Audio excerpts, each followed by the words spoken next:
네, 오늘은 5월 5일 어린이날입니다. 한국교회가 다음 세대, 또 내일의 주인공이라고 하는 어린이를 다음 혹은 내일로 밀어놓을 게 아니라 오늘 바로 지금의 주인공으로 세워가야 한다는 목소리가 높은데요. 네, 이와 관련된 자세한 소식은 최대진 기자가 전합니다. 3.1운동을 계기로 어린이들의 민족 정신을 고취하기 위해 1922년 소파 방정환 선생을 포함한 색동회가 주도해서 만든 어린이날. 한국교회의 경우 1925년부터 5월의 첫 주일을 어린이 주일로 지켜오고 있습니다. 평양 대부흥 운동이 일어났던 1907년 당시 교회는 기존의 장년 중심의 예배 문화에서 어린이들을 위한 예배의 필요성을 인식했고 연동교회에서 소아회라는 이름으로 첫 주일학교가 시작됐습니다. 사료를 들춰다 보니까 애들은 가라 이런 분위기였던 거예요. 니들이 뭘 알아? 어른들 예배하는데 조용해 이런 분위기에서 어린이라는 인격적인 대상으로 우리가 존중하고 그들도 예배할 수 있고 소외됐었고 무시당했던 사람들인데 그 계층인데 그들도 하나님을 만날 수 있게끔 우리가 지원하고 그런 걸 한번 다시 마음속으로 온 교우들이 우리가 그네들도 돕자 그런 날이었던 것 같은데 요즘은 조금 생각이 좀 달라진 것 같아요. 교회에서 어린이들이 점점 줄어들고 있는 여러 가지 원인 가운데 첫째로 출산율 저하를 꼽습니다.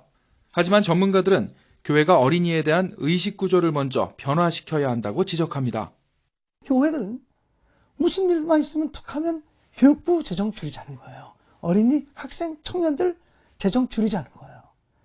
그래서 교회들의 의식 구조가 그러기 때문에 한국교회가 어린이를 중심에 놓지 않고 있다고 저는 생각을 하는 거죠. 한국교회가 기존의 방식에서 벗어나 어린이들과 소통할 수 있는 문화로 변화를 모색하는 것과 더불어 한 영혼이 온 천하보다 귀하다는 성경 말씀처럼 어린이 한 명 한 명을 소중하게 사랑으로 품는 방식이 필요하다고 전문가들은 말합니다.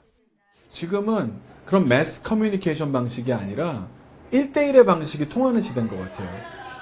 이 차이는 인정을 해야 되는 거거든요. 그래서 너라는 한 사람이 정말 소중해. 그래서 너 한 사람을 위해서 내가 이런 얘기를 해주고 싶어. 이런 방식의 커뮤니케이션이 교회 안에 많아지는 게 중요하다는 생각이 들어요. 어린이들이 오늘의 주인공이라는 의식을 가지고 어린이들을 그 예산을 소모하는 기간으로만 생각하지 않고 어린이들을 가장 소중한 자리에 놓을 수 있겠는가. 여기서부터 한국교회의 예배, 교육, 친교, 선교 이 모든 것이 재구성되어야 된다고 저는 생각을 하는 거죠. 어린이를 내일의 주인공으로 밀어놓을 것이 아니라 오늘의 주인공으로 세워가는 한국교회가 되길 기대합니다. CTS 뉴스 최대진입니다.